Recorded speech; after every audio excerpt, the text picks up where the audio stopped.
All right.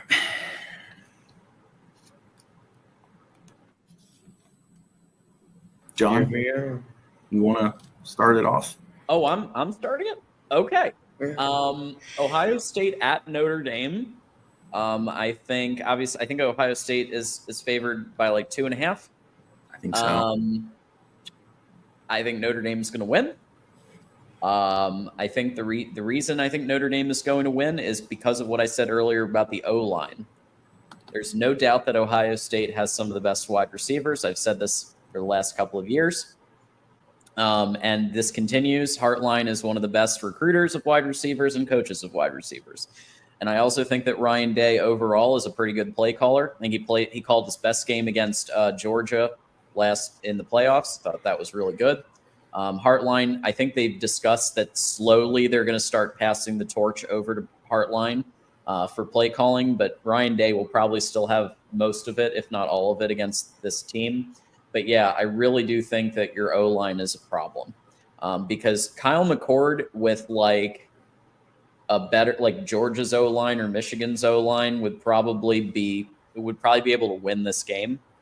But I don't think with your situation that's going to be the case.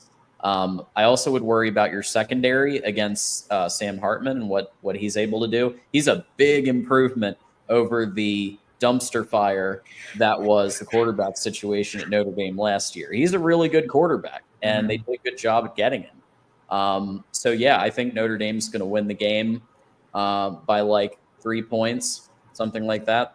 Mm-hmm. Yeah, I don't know. Like, I'm nervous and excited about the game. I mean, I just feel like I've never seen a speed Ohio State. So I'm like, okay, I got to see it to believe it. But I don't know. Like with Sam Hartman, like if we give him like enough protection, which the guards haven't been great so far because they're new. But as long as we give him protection, I think we'll win. I'm looking for a big way. I want to see like a big pass play early with Chris Tyree or Tobias Merriweather, our two speedy receivers. If we can just get that going and then eventually be able to run the ball a bit, I think we'll do similar to what Michigan did. I think we're gonna try to run, but we're definitely gonna pass it early. And I think if we can have success passing, I think that'll really help. Yeah, and I do think that the team that wins the lines of scrimmage will probably win the game. And I don't know, I just have more faith in our lines of scrimmage right now than Ohio State's. But I don't know. We'll see. We'll see how the game goes. But all right, the offense should be able to show out. You guys ready for this one? Because this is huge. Yep. Like if I get all of this right, this is like next level. I'm ready. Here we go. Marvin Harrison Jr. is going to get hurt. Oh my gosh. Kyle McCord is just going to fall apart because he doesn't have Mr. Reliable. Wow. With MHJ out, they are able to shut down Emeka Egbuka. And I don't have any faith in Mr. Farm Boy Cade Stover anymore because, I mean, I haven't even heard anything out of him. Hartman puts Notre Dame on his back. And guess what? Notre Dame finally beats Ohio State for the first time since the Great Depression, 1936. Notre Dame, with an offensive showcase, blows out Ohio State, showing that Ohio State needs to move on from Kyle McCord and tell him kick the fucking curb, and Notre Dame wins 41-17, ladies and gentlemen. Wow. I mean, I have absolutely no faith in the O-line. The defense is good, but I mean, the way that Notre Dame runs their offense and the way that just overall, it's like, I don't know, next level of whatever switch that Sam Hartman has brought in to the Notre Dame locker room. And they're just all like, yeah, we're confident. We're going to win. They're going to be coming out like they're going to win for sure. I mean, they came out like they're going to win last year, but now with Sam Hartman, I definitely think they're going to believe. That's what I'm saying. There's like a whole different level switch that he somehow brought with him for whatever reason. I mean, you know, This is the first real test. I mean, yes, as we discussed a couple weeks ago, Will, NC State should have been a test, but I mean, look at what you did to them. And I mean, if going back to the question for the Western Kentucky recap, if the Silver Bullets are back, prove me wrong. You finally are playing a top-level competition,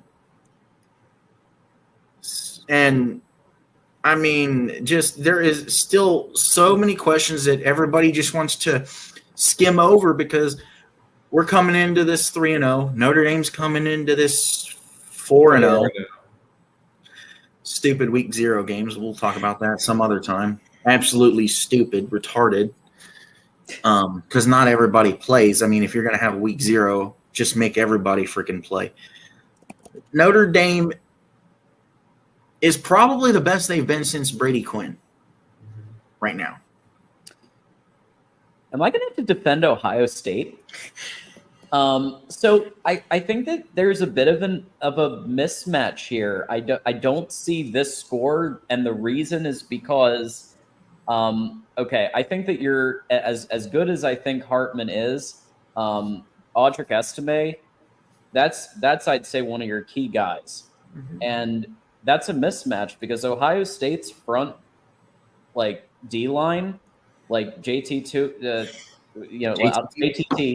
I always butcher the last name, JTT, and like they're really good. The secondary, not so much, but the D line is good, and I don't see that. That doesn't seem like a good matchup to me.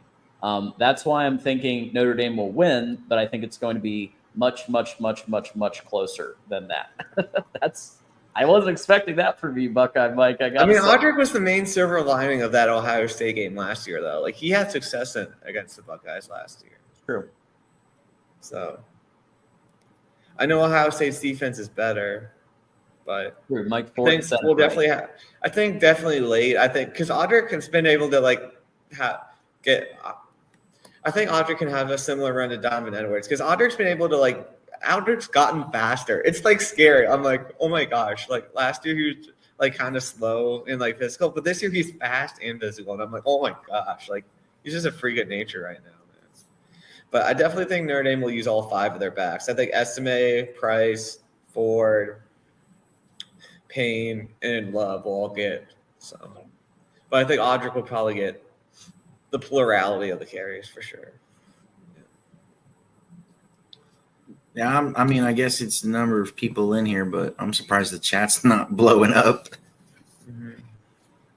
I mean, I don't know if I really think the score is going to be this bad, but I absolutely everything else is correct. Notre Dame will win for the first time since the Great Depression. That is actually something that Michigan has been able to do that Notre Dame hasn't. Michigan, to their credit, have won in Columbus and at home since the last time Notre Dame was actually able to beat Ohio State. Yeah, I mean, I feel like Lou Holtz's teams would have definitely beaten like some of Cooper's first-year teams, like if they would have actually played every year. In summation, Will, we need you to join the Big Ten so that we can get back to playing every year, every other year. Also, I feel like, I don't know, with McCord, man, like if we can get pressure on him, which I definitely think that we will be able to get some, although people have been complaining about the D-line, but I don't think they've been as bad as Irish fans have been complaining about. Even though your receivers are so great, I feel like our secondary is good enough for that they can't get separation right away. And if we get like quick pressure on McCord, like, I don't know, I don't have that much faith. I mean, I'm a Notre Dame fan, so of course I'm not going to have faith in Kyle McCord. Like, I'm going to want him to lose, but I'm not confident enough in him that I think he can. Well, I mean, I'm an Ohio State fan. Make a dime. And I just absolutely praise Sam Hartman. I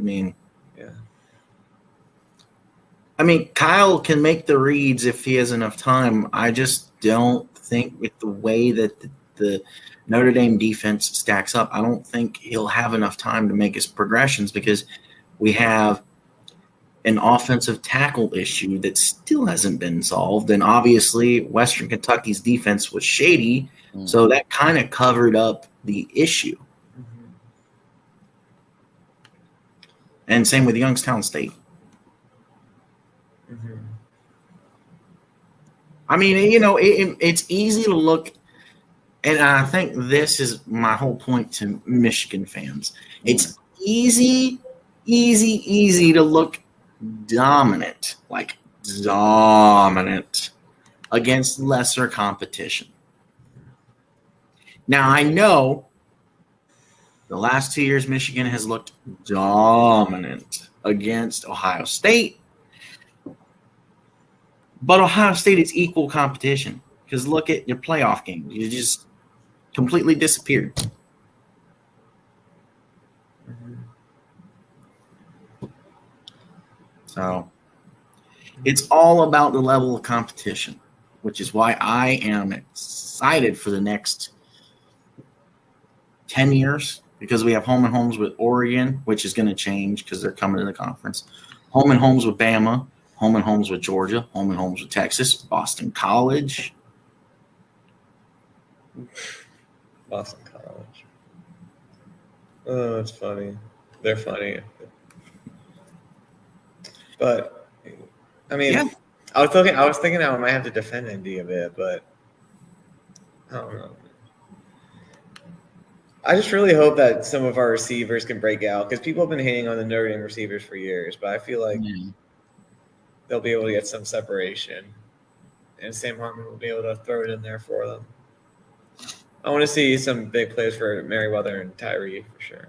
Well, I mean, as much as I hate it, I think if you have Ohio State running the dink and dunk like they did in 2018 against Michigan, and you have Notre Dame run the dink and dunk, I think Notre Dame has a better capability and a better chance of actually succeeding. Mm-hmm.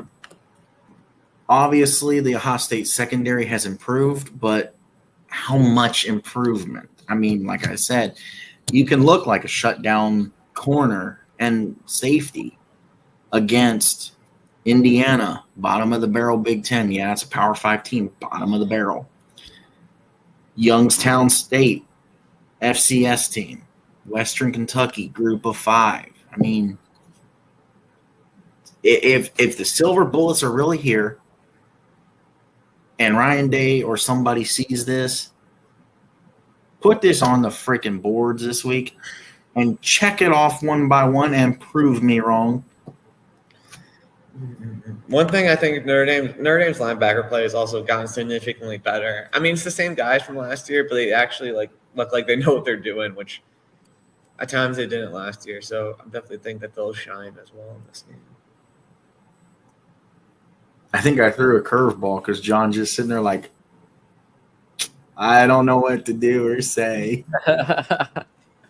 No, I think it's an interesting prediction, and I'm just kind of like I was not thinking that was going to happen, but I'll say this. I think it's going to be a good game. I'm excited to see it, and I'm excited for Michigan to get back to playing better caliber non-con opponents. I look forward to playing Texas next year. That's going to be fun. Although maybe not quite so fun because JJ might be in the NFL and Jim Harbaugh might be in the NFL and Blake Corum's going to be in the NFL. So maybe it's not going to be so fun, but I'm still excited about it. Arch will be starting in that game. Oh, yeah, Arch, yeah. Possibly, unless they shop around and decide they don't want to be there. But, Texas seems to be doing a lot better now. Mm-hmm. Arch Manning. Texas is bad. Arch Manning. Overrated. Yeah. All right. Well, to close us out, where can people find you? And what do you got going on this week? Well, I'm going to be I did my show with Jeffrey last night. That was a lot of fun. Our little review and recap show. I'm going to be on Inside the Irish back on Mike's channel, probably tomorrow if he can do it tomorrow.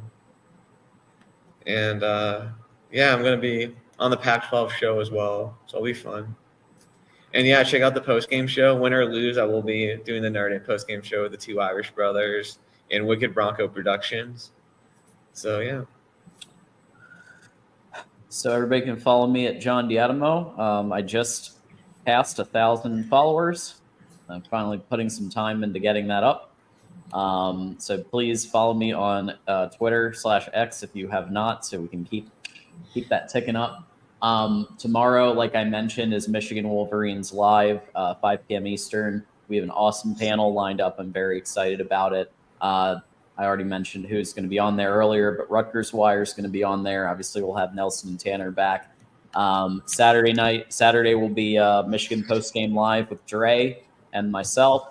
And then I also do Mondays Big Ten Live. It's called the Ocho, which is a panel discussion where we bring on the voice of college football community to give their take on the Big Ten games that had just happened and the ones that are going to happen. So lots going on. Yeah, you can find me on Twitter right here. I'm approaching 400 followers on Twitter. So go over there, follow me over there. And I'm sorry, Elon. Here's a big double imaginary middle finger because I'm not calling it X. That is the most thing ever. You can call it Twix. That's right. Twix, yeah. That's what freaking Truth Social is for.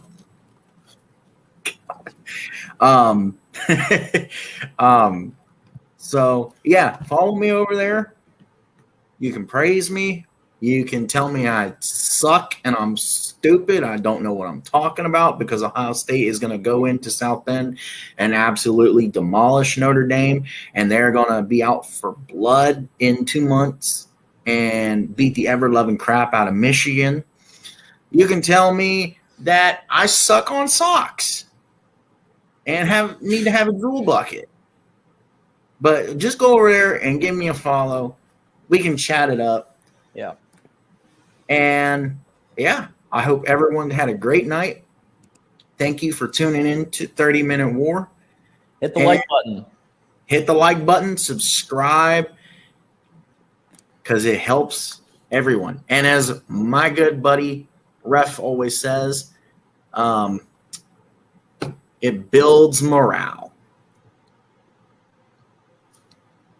So we will see you next week. I'm a game changer.